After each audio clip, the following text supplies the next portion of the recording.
Hello, welcome back to the channel. Today, we dive straight into the full 2025 guide on how to manage client feedback efficiently using teamwork.com. Let's get to it.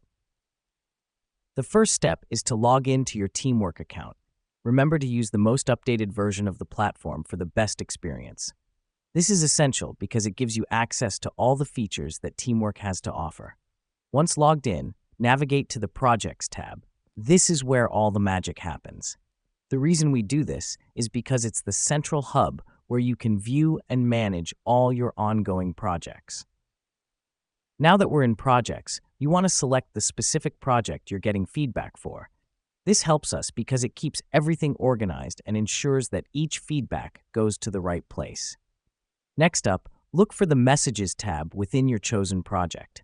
This is where all the client feedback will be. This step is important because it's the primary communication tool between you and your client in teamwork.com.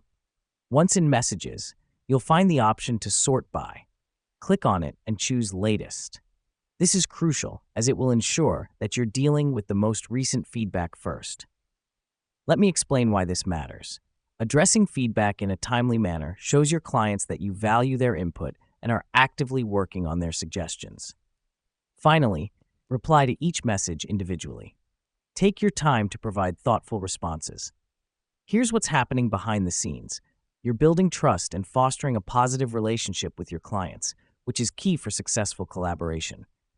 Just to quickly wrap up, managing client feedback in teamwork.com is all about navigating to the right project, sorting the messages by latest, and responding thoughtfully to each feedback. Remember, your client's feedback is a valuable tool for improvement and growth. And that's it. You're now fully equipped to manage client feedback on teamwork.com like a pro. Until next time, stay productive and keep collaborating.